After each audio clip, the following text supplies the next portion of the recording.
Hello আমার প্রিয় বন্ধু, দেশে যে প্রান্ত থেকে দেখছো আমার ভিডিও, বড়রা আমার প্রণাম নিও। আজ ছোটদেরকে জানাই বুক ভরা ভালোবাসা। আজ মঙ্গলবার 27শে আগস্ট। এখন থেকে আমি ব্লগটা শুরু করলাম। তো সকাল সকাল বৃষ্টি পড়ছে, তার জন্য ঝাঁটিয়ে নিচ্ছে আর ওই বুড়ো পাতাগুলো সব গুঁড়িয়ে নিচ্ছি। আর বেলা করে কিন্তু আর বৃষ্টি হয়নি, কারণ আজ নিম্নচাপ কেটে গিয়েছে। তো বেলা হয়ে গেছে, এখন ঘড়ির কাঁটায় পুরো 11টা 45। আমার বড়ো মেয়ে চলে গেছে স্কুল, ছোটো মেয়েকে স্কুলে পৌঁছে দিয়ে এলাম, বড় চলে গেছে কাজে। আজকে কিন্তু ভোর থেকে বৃষ্টি হচ্ছিলো বলে আজকে শুধু ভাত রান্না করেছি, ভাত, আলু সেদ্ধ আর হচ্ছে চুনো মাছ ভাজা, বেগুন পোড়া, এই দিয়ে আমার বরকে পাঠিয়ে দিয়েছে কাজে। আর দুই মেয়েও ভাত খেয়ে স্কুল চলে গিয়েছে। আর এই জামাগুলো সব ধুয়ে দিয়ে আমি গিয়েছিলাম তখন, কারণ বৃষ্টি পড়ছে তাই জন্য মেলে দিয়ে যায়নি। তো তখন এখন তো বেশ রোদ দিয়েছে ঝলমলিয়ে, তো এখন সব জিনিসগুলো মেলে দিচ্ছি। আর আগামীকালে জিনিসগুলো আছে ওইগুলো মেলে দেবো। তাই এগুলো হচ্ছে আমি মুছে নিই, কারণ মুরগি আমাদের আছে, মুরগিগুলো কী করে তারের উপর সব উঠে যায়। তার জন্য হচ্ছে আমি এই তারগুলো মুছে নিই গামছা দিয়ে। তো চলো আমার ব্লগটা দেখতে থাকো, অবশ্যই ভালো লাগবে, কেউ স্কিপ করো না। আর নতুন হলে অবশ্যই সাবস্ক্রাইব করে দিও। আর আমার ভিডিও ভালো হলেও কমেন্ট করো, আর খারাপ হলেও কমেন্ট করো, তাহলে আমিও জানতে পারবো যে আমি কী সব ভুল করছি, তাই না? তো অবশ্যই আমার ব্লগ এলে লাইক দিও আর কমেন্ট করো। তো চলো আমার ব্লগটা দেখতে থাকো। তো নতুন নতুন ব্লগ বানাচ্ছি, অবশ্যই আমার ভুল হতেই পারে, আর কথার মধ্যে তো ততুলিয়ে যাচ্ছি, তাই না? তো অবশ্যই সাপোর্ট করো যাতে আমি এগিয়ে যেতে পারি।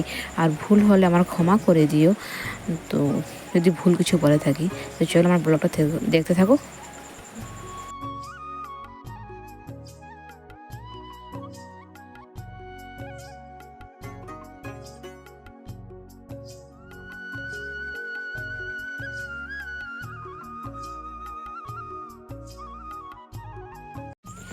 বন্ধুরা দেখো, আমি এখন থালা বাসন ধুইতে যাচ্ছি। একটু থালা বাসন ছিল, এগুলো সব ধুয়ে নিচ্ছি। ধুয়ে এসে আমি স্নান করে নেবো, স্নান করে ঠাকুর পুজো করব। তো ঠাকুর পুজো করে তারপরে আমি ডাক্তার ঘর যাব। তো ঠাকুর পুজো বলতে ফুল দেওয়া হয়ে গিয়েছে আর জলও দেওয়া হয়ে গিয়েছে। এখন শুধু ধূপ দেবো আর প্রদীপ জ্বালাচ্ছি না। ছোটো মেয়েকে স্কুল থেকে নিয়েও চলে এসেছি আমি, তারপরেই স্নান করেছি। আর কাদো না, তার জন্য ঘুরে আবার স্নান করতে হচ্ছে। পুরো আমার শাড়ি পুরো কাদো হয়ে গিয়েছিলো, সামনের কুঁচি ছিঁড়ে গিয়েছে। যে রাস্তা কত কাদো, তো যখন ডাক্তার ঘর যাবো আজকে আমি ওখানে দেখিয়ে দেবো যে রাস্তা কীভাবে কাদো হয়েছে।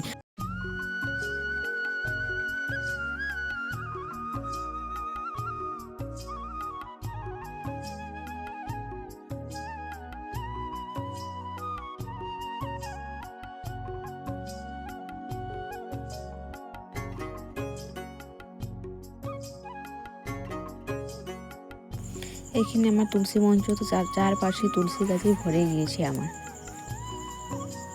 এখন যাচ্ছি ডাক্তার ঘর, তো আমি একাই যাচ্ছি। আর বড়ো মেয়ে চলে এসেছে, তার জন্য বড়ো মেয়ে ছোটো মেয়েকে দেখবে, আর আমি একা যাচ্ছি। ডাক্তার ঘর যাচ্ছি, 4 কিলোমিটার সাইকেল চালিয়ে যাচ্ছি। তো চলো, আমাদের মাটির রাস্তা একটু দেখে নাও, কিন্তু এইগুলো অনেকটাই শুকিয়ে গিয়েছে, রোদ দিয়েছে বললাম না, এগুলো অনেকটাই শুকিয়ে গিয়েছে।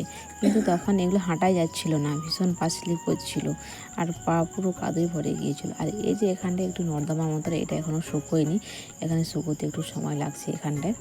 তার জন্য আমার শাড়ির পেছনের পাড়গুলো পুরো কাদুই ভরে গিয়েছিল। আর একটু সামনের দিক করে গেলে ওই দিকটাও কাদো। তো এখন আমি রোডে উঠে গিয়েছি, এখন কোনো কাদোর সমস্যা নেই।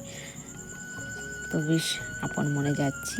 আর এখন রোদ দিয়েছে বেশ সুন্দর ঝলমলে, আর সেই দিকটায় ধোঁয়াশা দেখাচ্ছে, তো মোবাইলের মধ্যে আসছে না, ওই দিকটা ধোঁয়াশা দেখাচ্ছে। আর এই যে আমি এক হাতে ফোন ধরেছি আর এক হাতে সাইকেল চালাচ্ছি।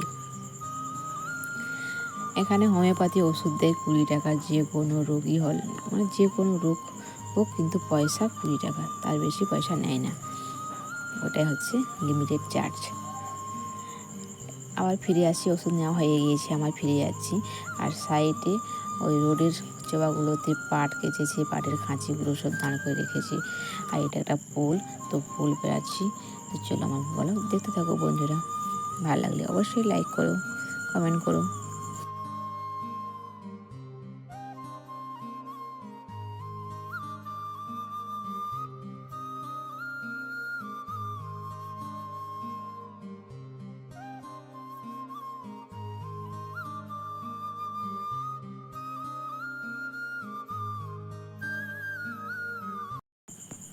এটা একটা ক্যালেন, তো ক্যালেনের জল দেখা যাচ্ছে না, পুরো হদায় ভরে গিয়েছে। আর এখানটায় ঢালে আমি নামছি। তো বাড়ি পৌঁছেও গিয়েছি, আমি বাড়ি পৌঁছে গিয়েছি, এখন অনেক বেলায় আছে। তো বাড়ি আসার পর জামা প্যান্টগুলো সব উড়িয়ে নিচ্ছি আমি।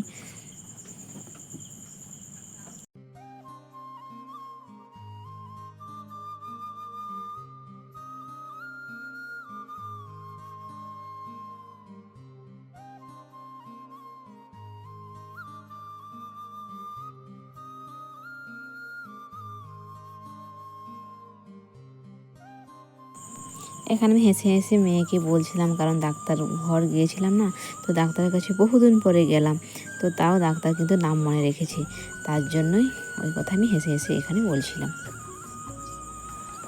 তো সন্ধ্যা হয়ে গিয়েছে, আমি সন্ধ্যা দিচ্ছি। তো মুরগিকেও ঢাকা দেওয়া হয়ে গেছে, ঘর বাইরে ঝাঁট দেওয়া হয়ে গেছে, আর সন্ধ্যা দিচ্ছি।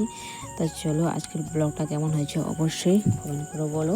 সকলে ভালো থেকো, সুস্থ থেকো, সাবধানে চলাফেরা করো।